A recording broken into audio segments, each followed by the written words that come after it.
Welcome back to the Deep Dive.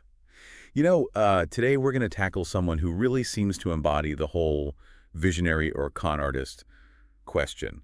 This guy, Nadhmi Auchi, Iraqi-born British billionaire, built this huge business empire, gives tons of money to charity, but there's always this shadow of controversy following him around. Yeah, it's really interesting how Auchi's story kind of gets right to the heart of this gifted or grifter idea. I mean, he's praised for his business skills and all the philanthropy, but at the same time, he's been convicted of corruption and accused of being connected to some pretty shady characters. Exactly. So, you sent me all this material. WikiLeaks, The Guardian, even his Wikipedia page.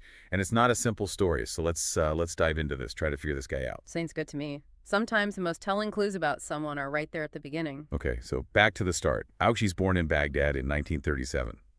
And right away you see he was involved with the Ba'ath Party in the 50s. Yeah, the Ba'ath Party, the same one that would become like synonymous with Saddam Hussein. And that U.S. Embassy report you dug up from WikiLeaks, the one from 1960, it's pretty damning, says Auchi was convicted right alongside Saddam for trying to assassinate the Iraqi prime minister. 3 years in prison. But here's where the stories start to differ. Auchi says he quit the Ba'ath Party in '62, a year before they took over. But that Guardian article from 2001, it says something different. Right. It says he openly supported the party after they took control, and even built his career in the Iraqi oil ministry under their rule. This is a big difference. Was Auchi really getting away from a regime he thought was becoming dangerous, or was he just trying to make himself look good later on? Yeah, which is more likely, a real change of heart or just a smart move? It's hard to say. Then there's the whole thing about one, or maybe even more, of Auchi's brothers being killed by Saddam, maybe during a purge in '79. If that's true, things get even more complicated between him and the regime. Yeah, it makes you wonder. If he really was against Saddam, why stay in Iraq and work your way up in the oil ministry? But if he was playing some kind of dangerous game, maybe his brother's dying was a consequence of that. It's like trying to solve a puzzle, but you don't have all the pieces. And maybe some of the ones you do have are fake. Exactly. And the puzzle just keeps getting weirder when we look at how he made his fortune. He started General Mediterranean Holding, or GMH, in 1979, the same year he left Iraq. Talk about timing. And GME just explodes. Banking, construction, pharmaceuticals, telecoms, he's everywhere. It makes you think, is this guy just a brilliant businessman or is there something else going on? And that something else is what these allegations of corruption and arms dealing in the 80s start to point to. Right. Even though his brothers supposedly died because of Saddam, there are claims Auchi was selling weapons to Saddam's government Italian warships. Specifically, if that's true, it doesn't look good. This is a guy who'd make money from a war, even if it could hurt his own family. And don't forget what that Italian banker said back in 1993. He said Auchi got a pipeline contract by bribing Iraqi officials. So we keep seeing these accusations, secret deals, using connections, and maybe even making money off a regime he was supposedly against. It's hard to make those accusations fit with this image of him as a self-made billionaire and philanthropist. Which brings us to the 90s and this huge accusation from the Belgian ambassador to Luxembourg. He said Banque Continentale du Luxembourg, which Auchi partially controlled, was handling Saddam Hussein's personal bank accounts. Hold on, so not only is he maybe making money off the regime, but he could be managing the dictator's personal finances. That's a whole other level. Yeah, and it all leads up to Auchi being convicted in 2003 for taking kickbacks in the Elf Aquitaine oil scandal. This wasn't just some small-time fraud case. We're talking millions of dollars, political favors, the works. And Auchi was found guilty of taking illegal payments. 15-month suspended sentence and a big fine. Right. That's right. But he's always said he didn't do anything wrong in these cases. So is he a really smart businessman who's being unfairly attacked, or is there a pattern here that we can't ignore? And here's where things get even trickier. Auchi is known for using really aggressive lawyers to shut down any information that doesn't fit his story. Yeah, he's famous for suing people, using libel laws to silence critics and get articles removed from big websites. That WikiLeaks page you found, the one about the Carter Ruck defense, is pretty revealing. Carter Ruck, aren't those the lawyers who represent people who want to erase their online history? Exactly. And WikiLeaks says they've even been threatened for publishing stuff about Auchi. If you're really innocent, why go through so much trouble to silence people? Wouldn't you want a fair investigation to clear your name? It's almost like he's trying so hard to control what people think about him that he can't let any little bit of criticism slip through. Exactly. And that makes it even harder for us to figure out the truth. We're not just putting together a puzzle, we're trying to see through a carefully crafted facade. Okay, so we've got this history of possible corruption, political games, and aggressive lawyers. But then we have Auchi, the philanthropist, giving millions to hospitals and cultural projects.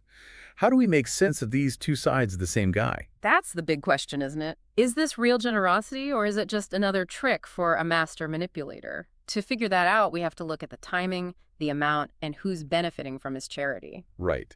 Let's get into those details and see if we can figure out what Auchi's real motives are.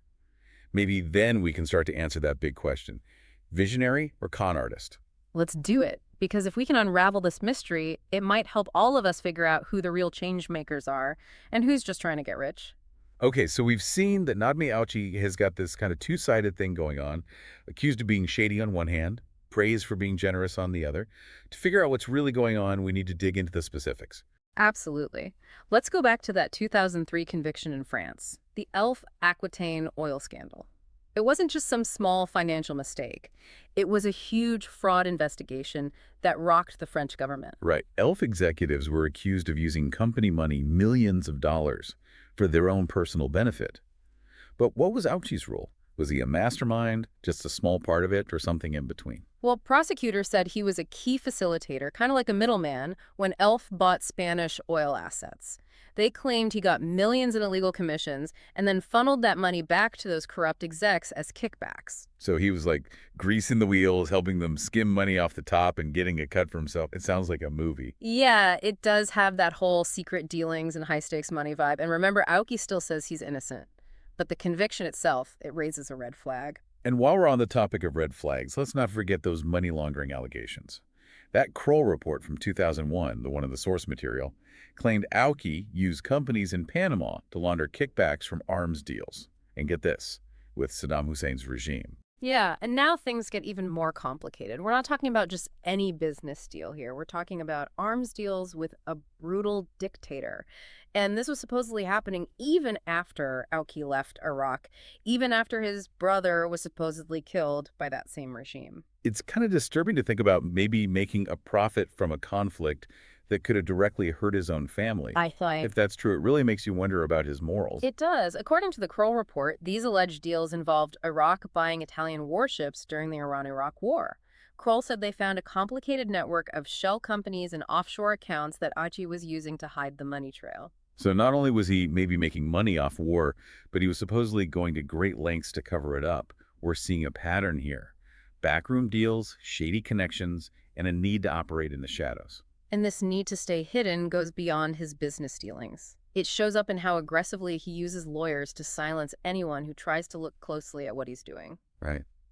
You mentioned how he's always suing people, using libel laws to force websites to take down articles of blog posts that make him look bad. It's like he's trying to erase anything negative about him from the internet. Exactly. And it's not just small websites or bloggers.